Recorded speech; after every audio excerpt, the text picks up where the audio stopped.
ಗೃಹ ಖಾತೆ ನಿಮಗೆ ಒಪ್ಪಿಗೆ ಇದೆಯಾ ಎಂಬ ಪತ್ರಕರ್ತರ ಪ್ರಶ್ನೆಗೆ ತುಮಕೂರಿನಲ್ಲಿ ಉತ್ತರಿಸಿದ ಡಾಕ್ಟರ್ ಜಿ ಪರಮೇಶ್ವರ್, ನಮಗೆ ಒಪ್ಪಿಗೆ ಇರೋದು ಬೇರೆ ವಿಚಾರ. ಪಕ್ಷ ಕೊಟ್ಟ ಜವಾಬ್ದಾರಿಯನ್ನು ನಿಭಾಯಿಸಬೇಕು.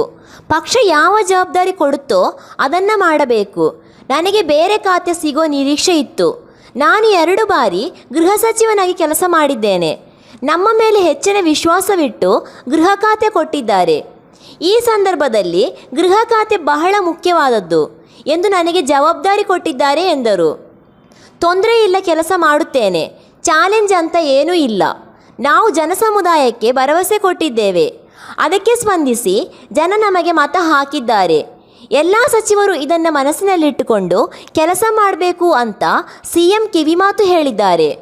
ಜನರು ನಿರೀಕ್ಷೆ ಇಟ್ಟುಕೊಂಡಿದ್ದಾರೆ. ಅದಕ್ಕೆ ಸರಿಸಮಾನವಾಗಿ ಕೆಲಸ ಮಾಡೋಣ ಅಂತ ಹೇಳಿದ್ದಾರೆ ಎಂದರು. ಗ್ಯಾರಂಟಿ ಗೊಂದಲವಾಗಿರೋ ವಿಚಾರದ ಬಗ್ಗೆ ಪ್ರತಿಕ್ರಿಯಿಸಿದ ಅವರು, ಜನಸಮುದಾಯದಲ್ಲಿ ಗೊಂದಲ ಸೃಷ್ಟಿ ಮಾಡಬೇಕು ಅನ್ನೋದು ಅವರ ಉದ್ದೇಶ ಅಂತ ಕಾಣುತ್ತೆ. ನಾವು ಮೊದಲನೇ ಕ್ಯಾಬಿನೆಟ್ನಲ್ಲಿ ತೀರ್ಮಾನ ತಗೋತೀವಿ ಅಂತ ಹೇಳಿದ್ವಿ. ಅದರ ಪ್ರಕಾರ ಆದೇಶ ಹೊರಡಿಸಿದ್ದೇವೆ.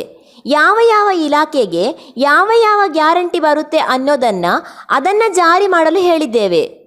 ಆಹಾರ ಮತ್ತು ನಾಗರಿಕ ಸರಬರಾಜು ಇಲಾಖೆಗೆ ಅನ್ನಭಾಗ್ಯ ಯೋಜನೆ ಬಗ್ಗೆ ನಿರ್ದೇಶನ ನೀಡಿದ್ದೇವೆ. ಒಂದೊಂದು ಇಲಾಖೆಗೂ ಆದೇಶ ಹೊರಡಿಸಿ ವರ್ಕೌಟ್ ಮಾಡಿ ವರದಿ ನೀಡುವಂತೆ ಹೇಳಿದ್ದೀವಿ. 1ನೇ ತಾರೀಕು ಕ್ಯಾಬಿನೆಟ್ ಮೀಟಿಂಗ್ ಇದೆ. ಅಂದು ಎಲ್ಲವೂ ತೀರ್ಮಾನ ಆಗಲಿದೆ ಎಂದರು. ಇಲ್ಲ, ನಾನು ನಿರೀಕ್ಷೆ ಮಾಡಿದ್ದೆ ಅವರಿಗೆ ಸಿಕ್ಕತ್ತೆ ಅಂತೇಳಿ. ಅವರಿಗೆ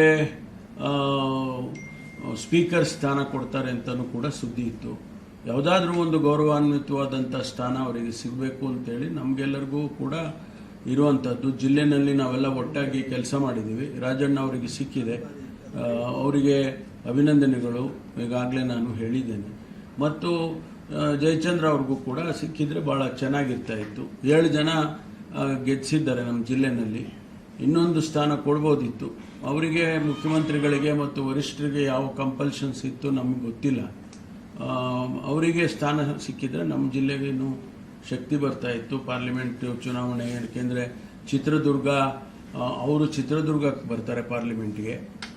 ಶಿರಾ ಮತ್ತು ಪಾವಗಡ 2 ಚಿತ್ರದುರ್ಗ ಪಾರ್ಲಿಮೆಂಟಿಗೆ ಬರುತ್ತೆ. ಅಲ್ಲೂ ಅನುಕೂಲ ಆಗೋದು, ಅವರು ಹೆಚ್ಚು ಕೆಲಸ ಮಾಡೋದಕ್ಕೆ ಆಗ್ತಾ ಇತ್ತು. ಗೊತ್ತಿಲ್ಲ, ಅದು ಮುಖ್ಯಮಂತ್ರಿಗಳು ತೀರ್ಮಾನ ಮಾಡಬೇಕಲ್ಲ.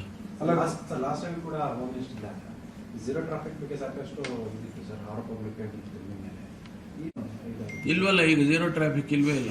ಮುಖ್ಯಮಂತ್ರಿಗಳಿಗೂ ಇಲ್ಲ, ಆಮೇಲೆ ಯಾರಿಗೂ ಬೇರೆಯವ್ರಿಗೂ ಇಲ್ಲ. DCMಗೂ ಇಲ್ಲ, CM, DCM, ಹೋಮ್ ಮಿನಿಸ್ಟರ್ 3 ಜನಕ್ಕೆ ಕೊಡ್ತಾ ಇದ್ರು.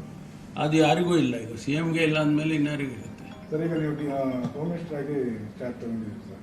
ವೀರಪ್ಪ ಮೊಯ್ಲಿ ಅವರು ಮೊನ್ನೆ ಒಂದು ಸುಳಿವನ್ನ ಒಂದು ಸಲಹೆಯನ್ನು ಕೂಡ ಕೊಟ್ಟಿದ್ದೇನು, ರಾಜ್ಯದಲ್ಲಿ ದಂಗೆ ಹೇಳ್ಬೋದು, ಗಲಭೆ ಆಗ್ಬೋದು, ಆ ಥರದ ಇಂಟೆಲಿಜೆನ್ಸ್ ಆ ಥರ ಇದೆ ಅನ್ನುವಂಥದ್ದು ನಮ್ಮದು.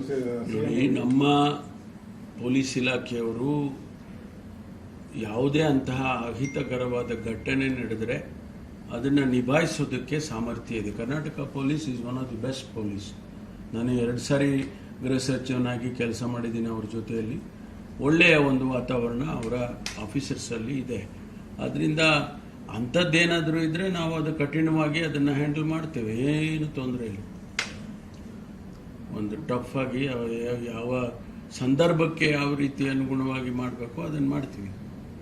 ಸರ್, ಈಗ ಬೆಂಗಳೂರು ಉಸ್ತುವಾರಿಗಾಗಿ 3 ನಡುವೆ ಪೈಪೋಟಿ ನಡೀತಾ ಇದೆ ಅನ್ನೋದು ಚರ್ಚೆ. ಅದೆಲ್ಲ ಮುಖ್ಯಮಂತ್ರಿಗಳು ತೀರ್ಮಾನ ಮಾಡ್ತಾರೆ 1 or 2 ಡೇಸಲ್ಲಿ. Okay, thank you. ಹಾಂ ಸರ್, ಇನ್ನೊಂದಿದೆ ಸರ್. ಸರ್, ಕೂಡ 10 ಕೋಟಿ ರೂಪಾಯಿ ಹಾಸ್ಟೆಲ್ಗೆ ಅನುದಾನ ಬಿಡುಗಡೆ ಆಗಿತ್ತು. ಅದು ಕೂಡ ಹೆಲ್ಡಪ್ ಆಗಿದೆ ಅಂತ. ಒಂದು ಸೆಕೆಂಡ್. ಇಲ್ಲ, ಅದು ಜನರಲ್ ಆದೇಶ ಮುಖ್ಯಮಂತ್ರಿಗಳು ಕೊಟ್ಟಿದ್ದಾರೆ. ಜನರಲ್ ಆಗಿ ಯಾವುದು ಹಣ ಬಿಡುಗಡೆ ಮಾಡಬೇಡಿ ಸದ್ಯಕ್ಕೆ. ಅದನ್ನು ಹಣದ ಸ್ಥಿತಿಗತಿಯನ್ನು ನಾನು ಒಂದಿಷ್ಟು ತಿಳ್ಕೊಂಡ ನಂತರ ಮಾಡೋಣ ಅನ್ನೋ ಒಂದು ಉದ್ದೇಶಕ್ಕಾಗಿ ಹೇಳಿದ್ದಾರೆ.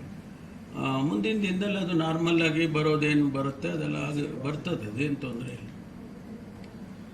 ಓಕೆ.